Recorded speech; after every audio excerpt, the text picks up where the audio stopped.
¿Qué pasó esta semana? Bueno, en primer lugar, como ya podrán ver, me corté el pelo.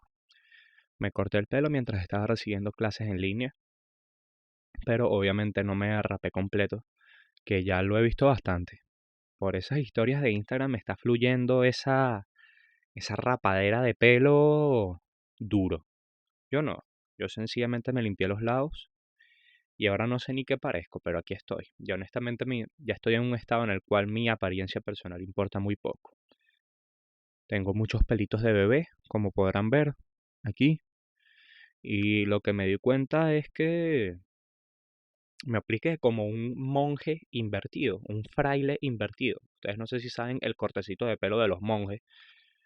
Así que tienen esta franja de pelo y se dejan la calva aquí en la base. Pues yo más o menos tengo la inversa de eso.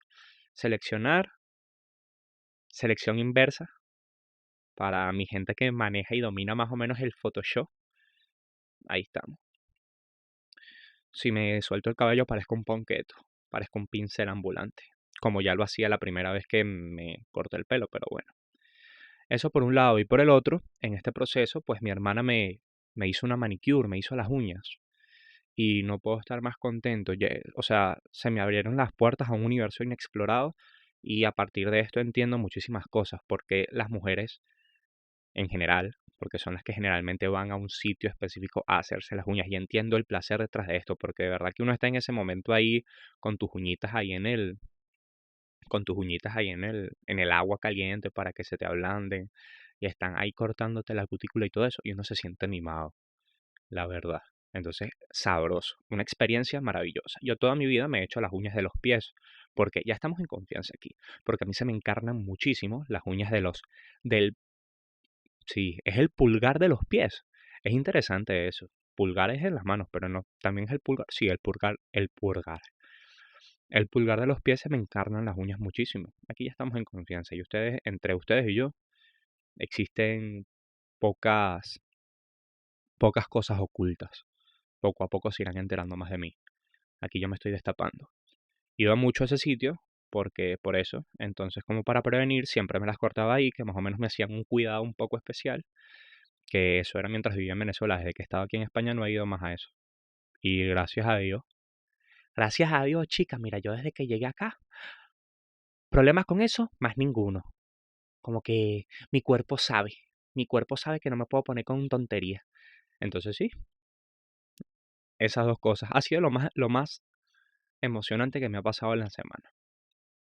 ¿Y con qué podemos cerrar aquí? Pues con lo que ya les dije, con lo que instauré la semana pasada, la pintura que aparece en el thumbnail, que se las voy a dejar aquí. ¿Cómo se llama?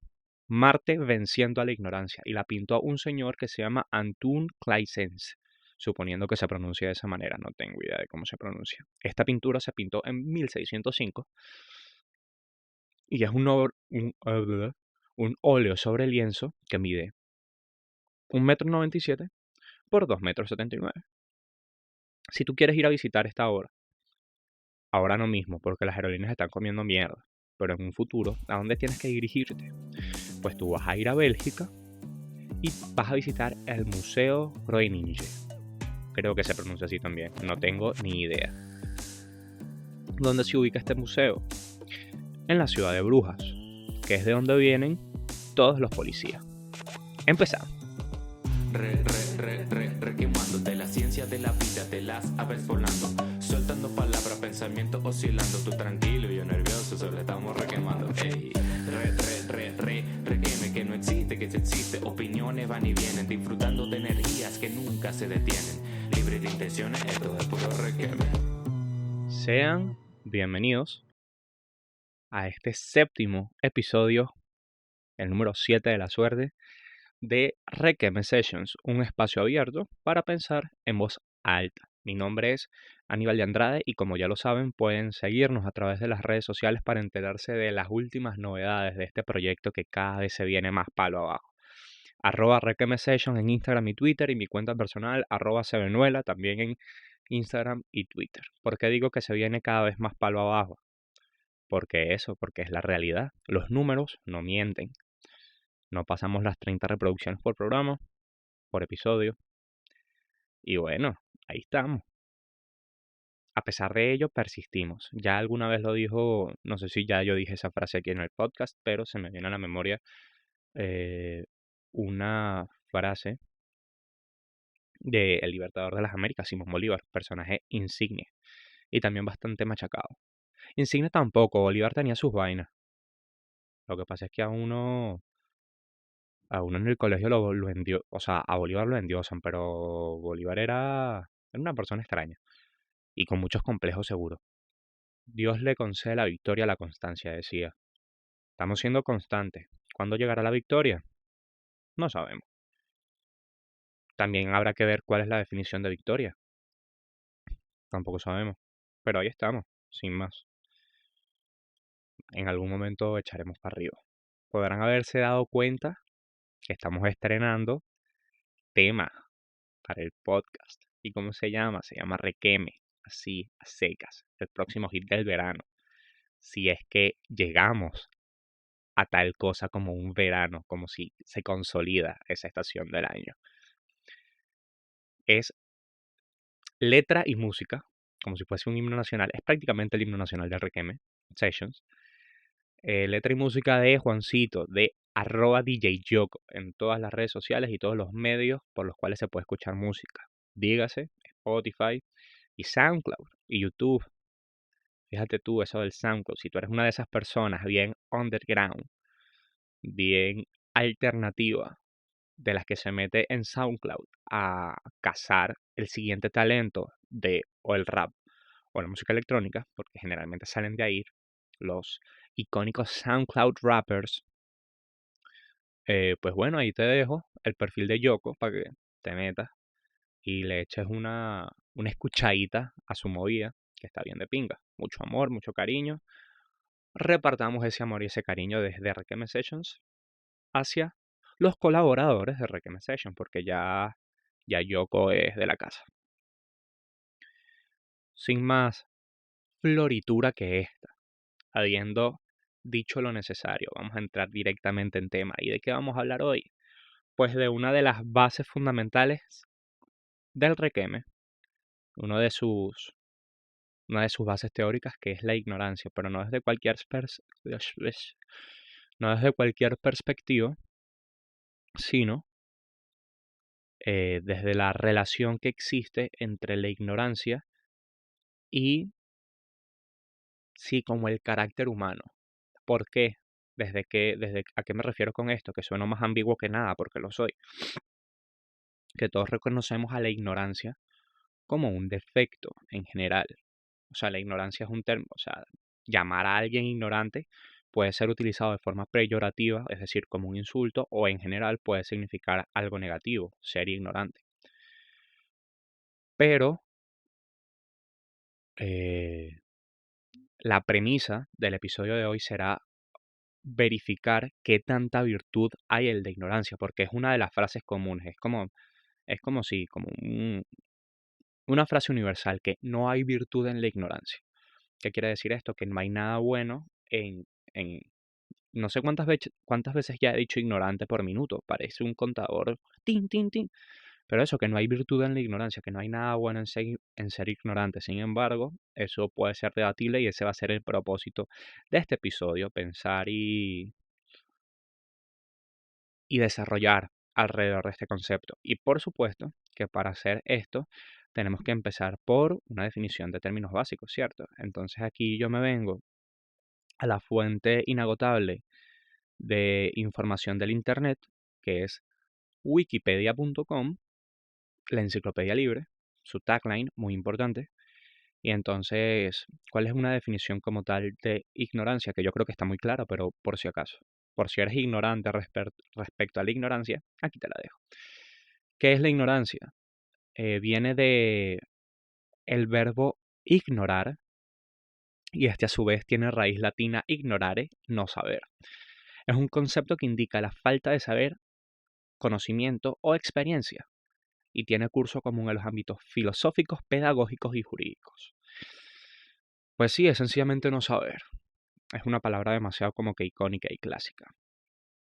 En este proceso, por ejemplo, a nivel de anécdota, cuando estuve buscando la obra que iba a poner aquí en el thumbnail del episodio, literalmente, o sea, no me complico mucho en ese aspecto, literalmente busco esa palabra en ciertos buscadores de obras de arte y veo que me sale, y veo que me salía demasiado una escultura como budista o hindú, sí, como de literalmente un dios hindú, y yo decía, ajá, y yo decía que, ajá, pero ¿y entonces?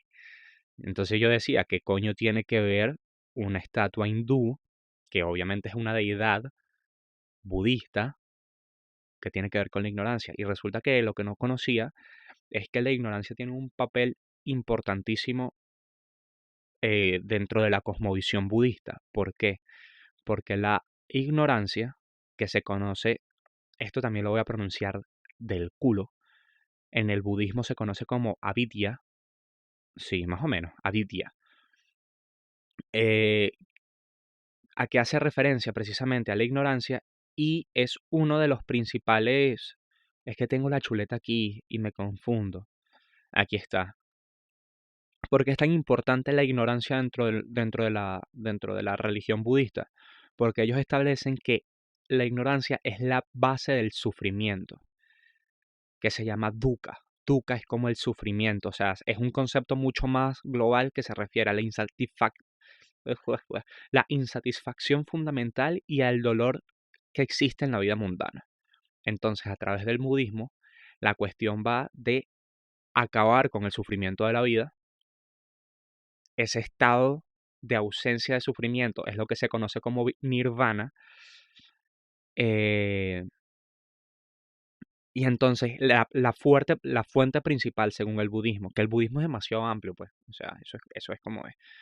La fuente principal de este sufrimiento, ellos dicen que es la ignorancia. Entonces, ¿cuál era la estatua que me salía? Que se las voy a poner aquí porque me pareció súper interesante esa movida. Se llama, aquí está, ¡ping! Se llama Nataraj. Entonces, Nataraj es el señor del baile y es una de las representaciones de las cinco esenciales que existen de Shiva, que es como uno de los dioses más importantes o la deidad más importante dentro del hinduismo, más o menos. Entonces, eh, el baile que está haciendo en esta estatua se llama Ananda Tandava y es el baile de la bendición, el baile del bendito. ¿Qué sucede? ¿Por qué me aparecía? Porque resulta que en esta estatua que está aquí, Shiva, en su forma de Nataraj, está pisoteando a la ignorancia, que se representa como un pequeño duende, porque acontece que dentro del budismo los duendes o los enanos, algo así, son como la representación de la maldad. Eh, y este demonio, este pequeño duende, se llama, agárrala ahí, Apasmarapurusha. Apasmarapurusha es la representación de la ignorancia a la cual está pisoteando ahí eh, ¿cómo es? Nataraj. Que investigué un poquito así por encima porque me llamó muchísimo la atención, ¿sabes? Eh, la percepción de la ignorancia en una cultura ajena a la mía, a la propia. Eh, Porque si nos vamos al caso dentro de la cosmovisión judeocristiana, eh, sí, yo creo que aplica a las tres religiones abrahámicas principales. Honestamente, la principal referencia a lo que vendría siendo la ignorancia está en el libro del Génesis, con Adán y Eva.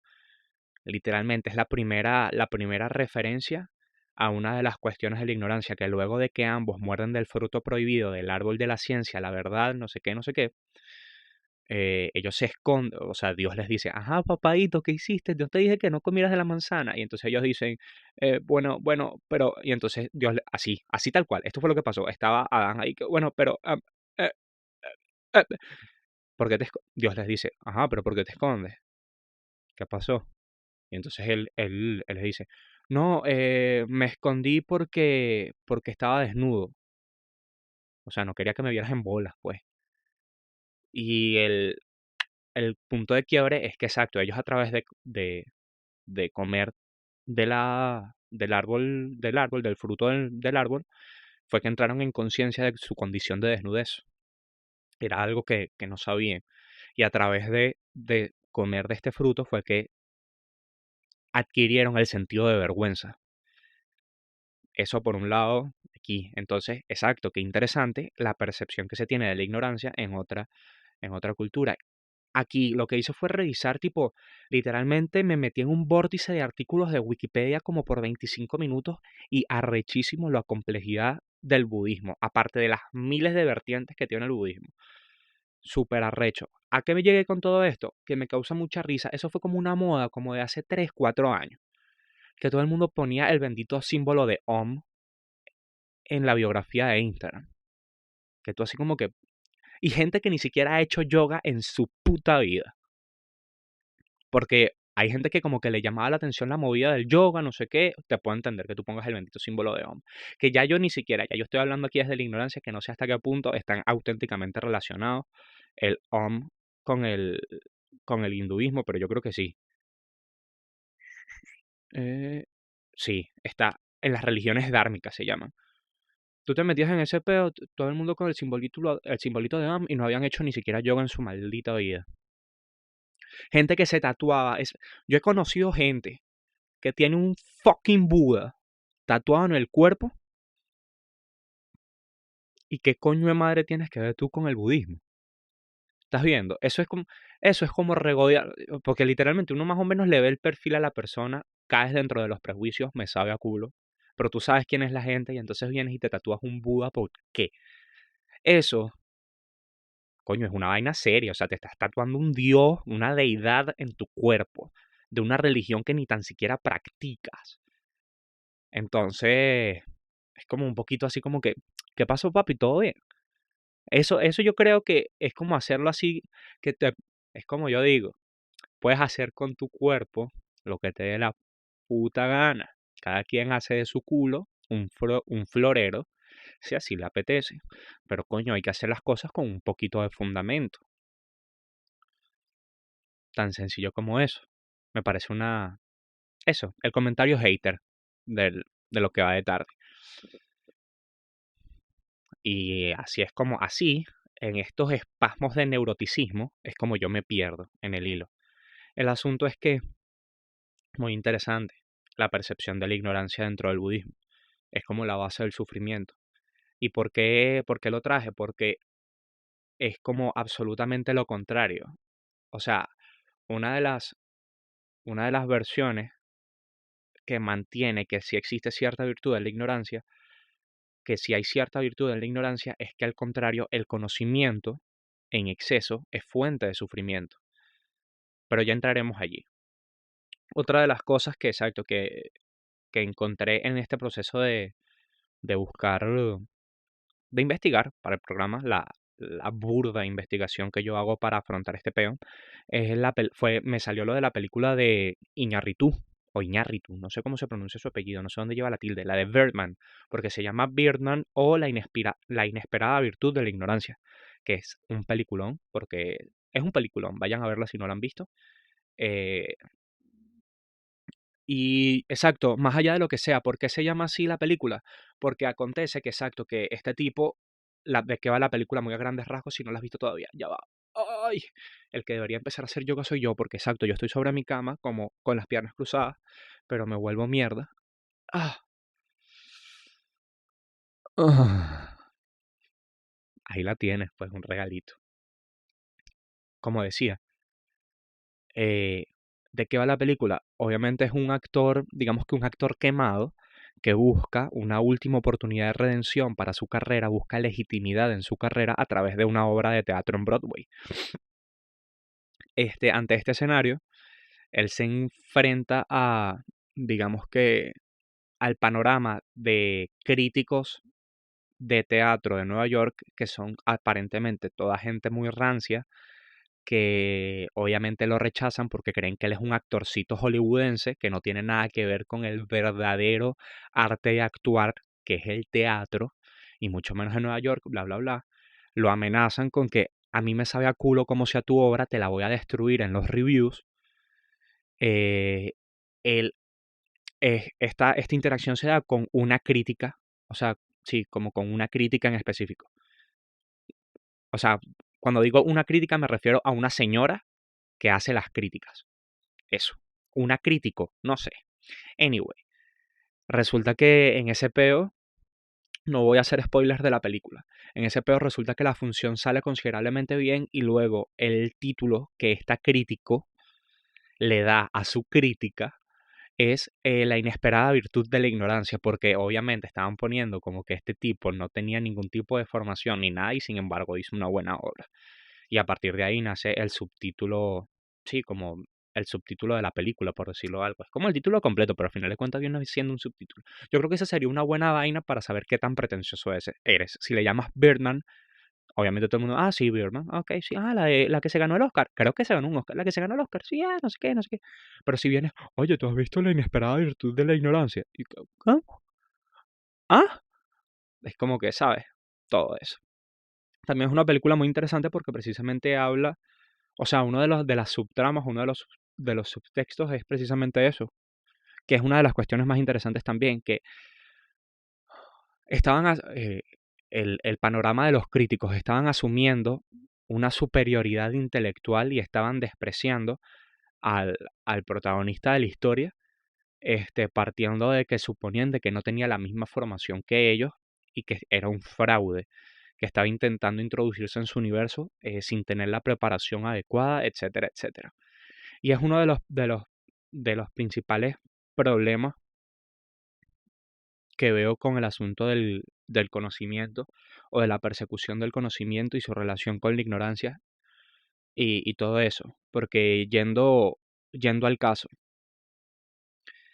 a nivel general, es como muy común reconocer que la persecución del conocimiento es una labor ardua, o sea, en general, o sea, como que adquirir conocimiento en general es como un problema complicado y que obviamente mientras más tú sabes, más sabes que no sabes.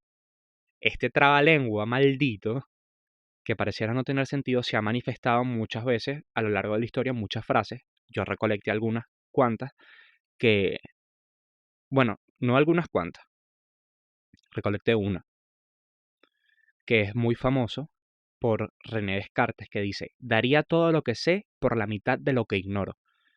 El asunto es ese, que mientras más tú te formas, mientras más información consigues, más complicado, o sea, como que más reconoces tu propia ignorancia en un aspecto general, o sea, como que la ignorancia son como que los límites del conocimiento humano y exacto, esto es un tema burda de profundo y arrecho que yo obviamente le falto el respeto completamente. Yo soy el Birdman de esta movida porque obviamente le falto el respeto al tratarlo de la manera tan superficial en la cual lo hago, pero las cosas son como son. Precisamente son los límites del propio conocimiento humano, es como el reconocimiento de que no hay forma auténtica de escapar de la ignorancia plena. O sea, no existe ese ideal de tener el conocimiento pleno y absoluto es imposible en un universo el cual está en constante expansión. Y después de este comentario es que le saco dos caladas al porro, porque es una vaina que suena así como súper fumada, pero es lo que es. Bajo esta premisa de que obviamente la persecución del conocimiento es una tarea dolorosa, porque obviamente es como creo que es el mito de Sísifo. Eso lo voy a buscar. Creo que es el de Sísifo. Sí, es como esta tarea que nunca se acaba. En qué consiste el mito de Sísifo? Muy a grandes rasgos, sin entrar en cuenta del por qué. Sé que fue como una tarea que le impusieron, en el cual él tenía que subir una piedra gigante por una colina muy inclinada. Y cada vez que estaba a punto de llegar a la cima de la colina, la piedra se le venía abajo y él tenía como que volver a buscar la piedra y volverla a subir, y en eso se le iba la eternidad. La persecución del conocimiento es más o menos un poco la piedra de Sísifo, en el sentido de que en la medida en que vas avanzando y vas adquiriendo más conocimientos, más te das cuenta de que hay mucho más por explorar, mucho más por saber, y la piedra se te viene abajo de nuevo y tienes que seguirla avanzando. Ese proceso, dependiendo, sí, dependiendo de cómo tú abordes esa persecución del conocimiento, puede ser muy extenuante, puede ser hasta frustrante.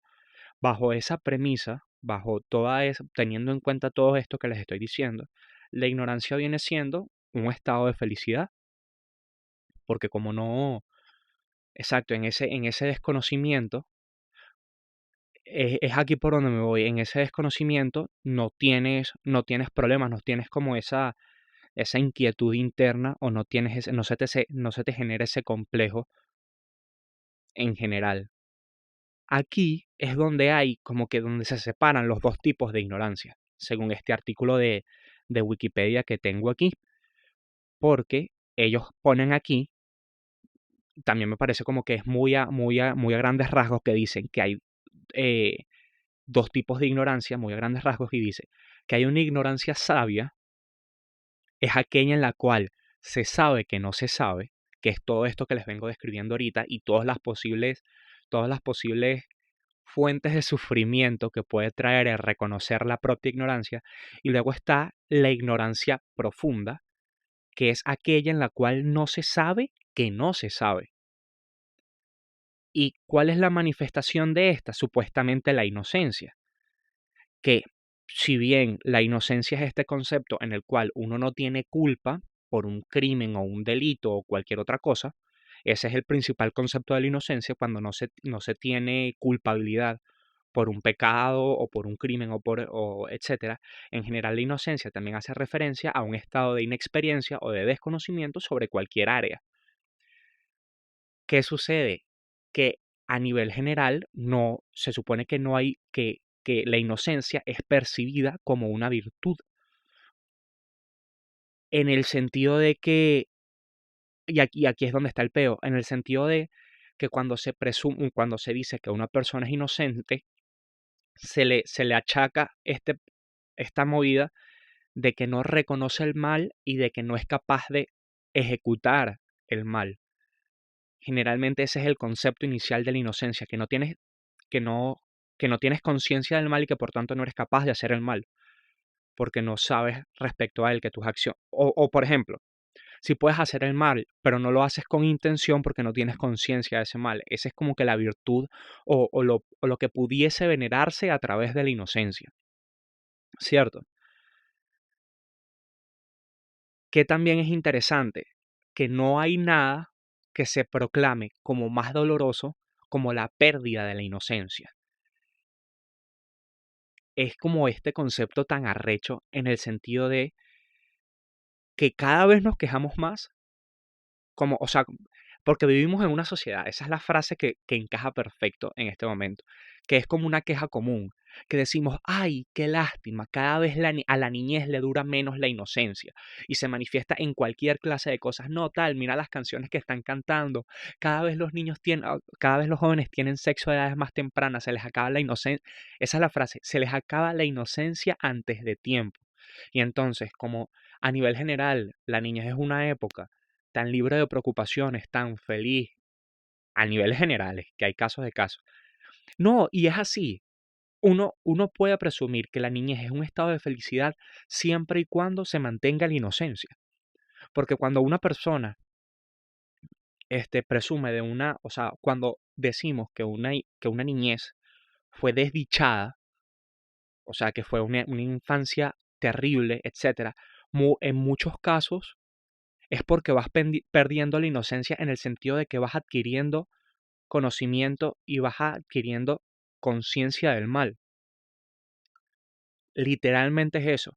El caso más nefasto y más horrible que, por ejemplo, puede haber es cuando un niño es víctima de una violación, que es lo que se conoce como literalmente, una de las otras cuestiones que dicen la pérdida de la inocencia es la práctica, es la conciencia sobre el sexo, como si el sexo fuese algo malo, que es interesante, ¿no? Pero eso, por ejemplo, cuando un niño es víctima de una violación, se dice que exacto, que ya a partir de ese momento le arrancaron su inocencia, porque literalmente, conoció el mal, uno de los males más nefastos de primera mano. Mu- Muy a manera general, lo digo desde las perspectivas que puedo conocer.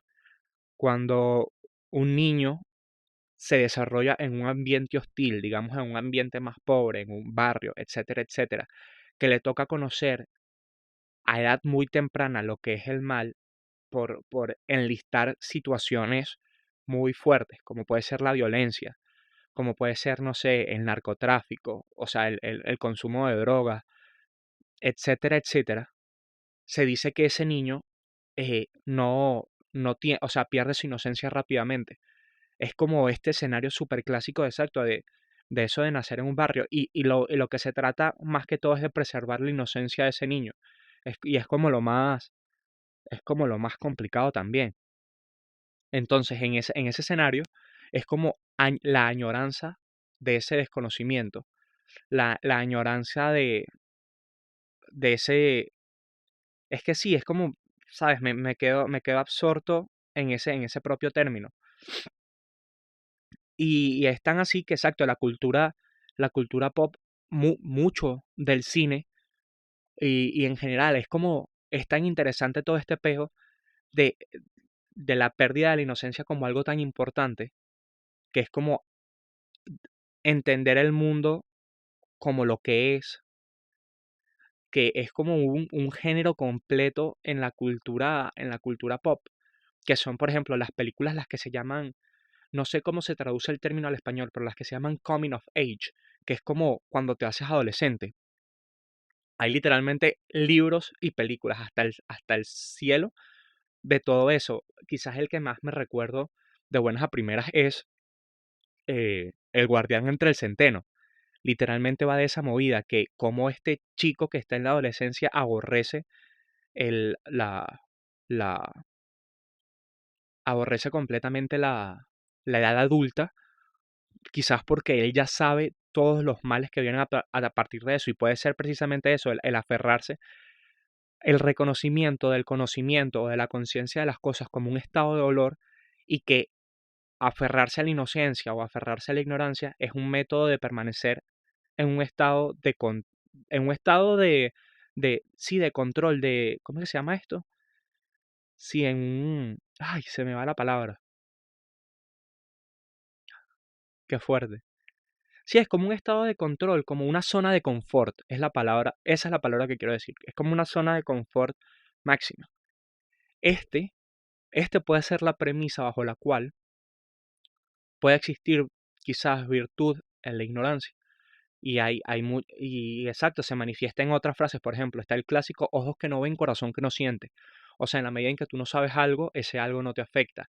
Hay una versión más pretenciosa del peo, que es una frase en latín que se llama ignoti nulla cupido.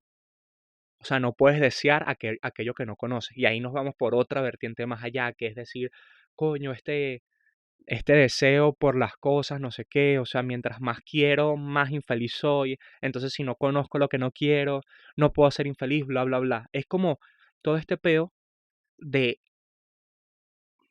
de que, a pesar de que de buenas a primeras se reconoce la ignorancia como un defecto, ¿cómo la seguimos romantizando? Porque se reconoce que es un estado más sencillo. Quizás es una cuestión inclusive de flojera o de vaguedad. Reconocer que ese estado en el cual mientras menos sabes, menos infeliz eres porque menos preocupación tienes, pudiera ser inclusive percibido como que, ay, qué flojo. O sea, no tienes la disposición de asumir el riesgo de saber más. La contra, sí, a lo que vengo, la contraposición de esto es cuando se tienen en cuenta argumentos como aquel que dice que el conocimiento es poder. Y aquí ya nos metemos en una teoría muchísimo más arrecha, en el sentido de, obviamente, si el conocimiento es poder, tú mientras más poder tienes, mayor capacidad, sí, mejor te desarrollas en general. Y más allá de eso, que es el contraargumento de todo esto completamente, tú mientras más poder tienes, menos, o sea, menos probable es que otra persona quiera aprovecharse de tu ignorancia, porque es quizás el principal problema de todo este peo. Eso de que el conocimiento es poder hoy en día está más comprobado que nunca, y si no, pregúntenle al señor Bill Gates, que más allá de la cantidad de plata que tiene, todo eso, o sea, su verdadera fuente de poder, yo creo que va de la cantidad de información que maneja ese carajo. ¿A qué nivel? Esta vaina que empezaron a publicar de su charla TED, en la cual él establecía que la siguiente crisis mundial no iba a ser no iba a ser un holocausto nuclear, sino más bien una pandemia global. Esa vaina no la dijo él porque él sea psíquico. La cantidad de información que recibe ese señor y la cantidad de vainas que él lee le daban a él la capacidad de prever, dime tú si el conocimiento no es poder, le daban a él la capacidad de prever una situación como esta ya en el 2009, que creo que fue la fecha, no, 2009 es como demasiado, no recuerdo la fecha de la charla TED, pero la voy a dejar aquí como que un pantallazo para que la vean si ya no la han visto. Imagínense ustedes la capacidad. Y si más quieres a tu favor, o sea, más quieres respecto a esto, eh, las acusaciones que hubieron de, de que Rusia manipuló las elecciones en Estados Unidos, eh, para que ganase Trump.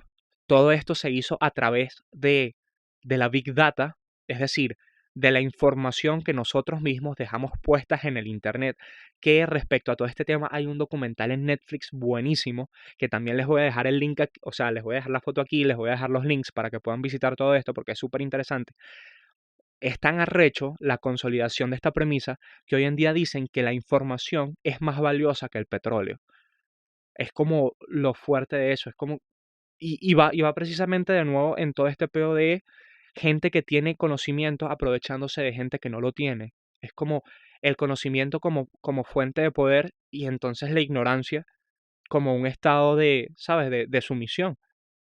Somos entonces, es meterse en unos recovecos súper fuertes, porque es decir entonces que, y va de muchos peos, que mientras menos poderoso se es o mientras más pudiésemos aquí inclusive meter los conceptos de la humildad, mientras más humildes somos, más felices somos. Humilde en el sentido del reconocimiento. Sí, bueno, quizás la humildad no entra partiendo de que la humildad sea el reconocimiento propio el reconocimiento propio de los límites que uno tiene y no exacerbarlos, etcétera, etcétera. Pero es como que lo interesante de ese peo, que si el conocimiento es poder, bueno, pregúntale a Mark Zuckerberg y todo lo que está relacionado con el peo de Rusia y las elecciones de Trump, etcétera, etcétera. ¿Sabes? Es como, es como lo interesante de todo ese peo. Y alrededor de todo esto encontré también otro concepto que también como que da más o menos, que es, precisamente representa esta ambivalencia humana entre el deseo por el conocimiento y el confort en la ignorancia. Esa aparente contradicción. Hay una vaina que se llama el efecto de la ignorancia bendita. Y estoy haciendo aquí una traducción simultánea en Wikipedia, así que ténganme paciencia con la traducción. Que dice, en, en los estudios del comportamiento del consumidor, échale bola, el efecto de la ignorancia bendita hace referencia a cuando las personas que tienen buena información acerca de un producto no son esperadas que sean felices con el mismo, tanto como las personas que tienen menos información sobre este. Es decir, que mientras más sabes respecto a un producto, menos te lo vas a gozar. Esto sucede con el producto, aquí dice, esto pasa porque la persona que compra el producto quiere sentirse que está comprando lo adecuado. Sin embargo, si la persona ya sabe cómo funciona el producto, o sea, se les hace más complicado justificarse a sí mismo su compra cuando este producto tiene algún problema. Exactamente, es un beta súper fuerte. Esto está queriendo decir, y esto yo creo que se vive hoy en día más que nunca, por ejemplo, tú antes de tomar tu decisión de compra, tú quieres estar lo más informado posible. Y esto es normal. Hoy en día, cada vez más, con el aumento de las compras por internet, todo lo que hacemos es buscar en reviews. Ya hoy en día, por ejemplo, no nos metemos en un restaurante sin revisar los reviews del restaurante. Cierto, queremos antes de la decisión de compra tener la información, la mayor cantidad de información posible. Pero luego, es mucho más, o sea, como que te vas a disfrutar muchísimo menos tu decisión si esta falla, porque según tú tenías todos los datos para que esa decisión fuese buena. Entonces tú quieres tener el conocimiento al principio para cuando tengas, para antes de tomar la decisión, pero luego quieres tener la información más vaga posible para poder justificar en dado caso de que esa decisión no haya sido la adecuada. Es como súper boleta considerarlo desde esa perspectiva. Sí, aquí que dice, este efecto ilustra cómo las metas de los consumidores cambian consecutivamente después de haber realizado la compra. La gente necesita información precisa y detallada en el proceso de decisión. Sin embargo, luego de que ésta es hecha, las prioridades cambian de manera tal que las personas quieren, quieren ser, eh, quieren estar satisfechas con esa decisión. En orden de conseguir esto, lo vaga que sea esa decisión, probablemente ya me volví un culo. Para esto existe Google Translate, mi gente, pero yo soy arrecho y me la tiro de traductor simultáneo. Eh, X. Esto tiene que ver muchísimo con este peo de la disonancia cognitiva, ¿sabes? Que es como que una vez que tú de repente prefieres, eh, t- este es como que quizás la vaina más fuerte con respecto a la ignorancia, que es como cuando tú te aferras a tu ignorancia, que cuando no tienes la capacidad ni tan siquiera de como abrirte a ella, que es como cuando tú quieres tener la razón, es lo que dice aquí. O sea, de repente tú quieres sentirte informado durante el proceso de decisión, pero luego de que la compra está realizada, tú quieres sentirte bien con tu compra, no importa que la información sea falsa o no importa que la información sea vaga, porque tú quieres sentirte cómodo contigo mismo. Es súper boleta y yo creo que esto se puede extrapolar a muchos campos más, a muchos campos más allá sí, del consumo, que es de lo que trata este efecto. Ya para resumir, yo creo que para responder un poco la pregunta a la cual hacemos referencia en el inicio del programa. ¿Existe alguna virtud en la ignorancia? Yo me atrevo al día de hoy a decir que sí. Y quizás es visto desde esta perspectiva, eh, es como el resumen de todo esto, es visto desde la perspectiva de evitar el sufrimiento. Porque a pesar de lo que digan las teorías budistas, yo creo que sí existe cierta clase de pesar mientras más sabes. Mayores son tus preocupaciones porque mayor conciencia tienes de los problemas del mundo, honestamente. O te das cuenta de que a medida que más conocimiento adquieres, más complicada es la siguiente capa de conocimiento y eso te puede causar frustración. Y yo creo que quizá esto aplica más a los niveles en los casos muchísimo más cotidianos. Aquí, momento personal, una cuestión muy sencilla, y es quizás uno de los temas, ya aquí es como meterse un poquito en temas morales, ¿no?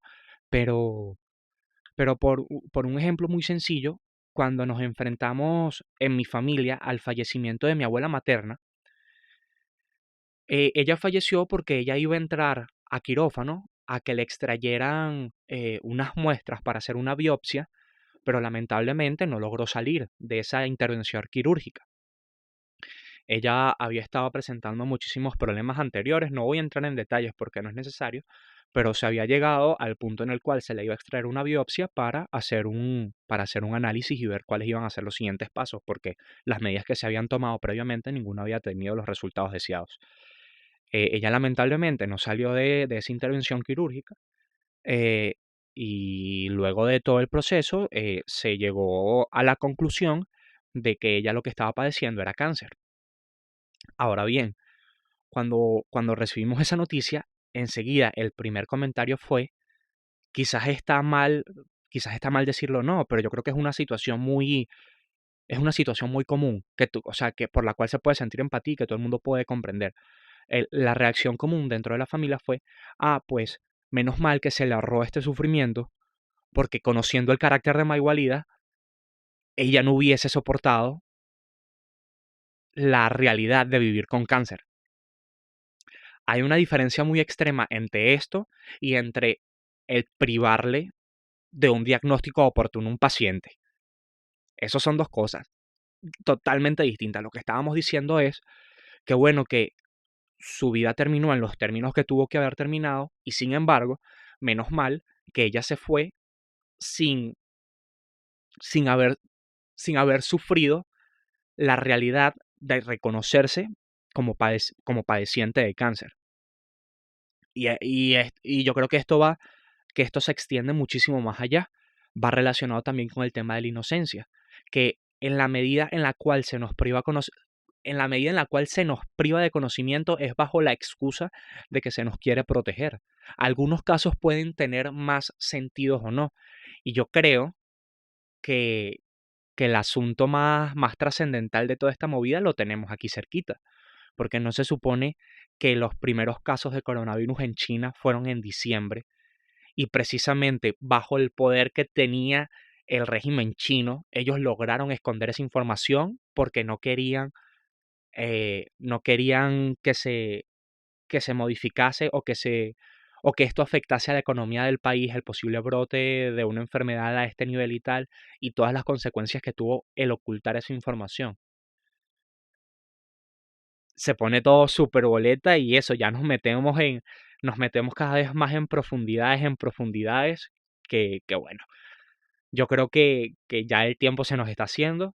La verdad que estoy muy contento con este capítulo, no sé por qué, con este episodio, porque siento que fue bastante literalmente darle a la cabeza. Y eso, muy contento. Yo siento que sí, a pesar en escenarios bastante limitados y quizás a nivel más personal, sí existe ciertas virtudes de la ignorancia.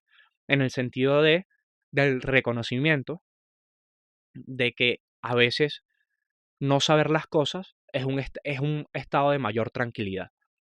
¿Cuál es tu opinión? ¿Tú sí crees que que sí existe la virtud de la ignorancia o que al contrario no existe para nada? eh, no existe ningún tipo de regocijo en no saber y que o sea, que siempre tenemos que enterarnos de todo.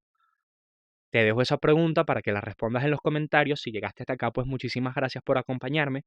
Te recuerdo que por favor, si te gusta lo que estoy haciendo aquí, lo compartas con tus conocidos, a alguien que le pueda interesar para pasar el tiempo en esta época que exacto, que aparentemente tenemos tanto tiempo libre. Y bueno, nada, yo creo que hasta aquí.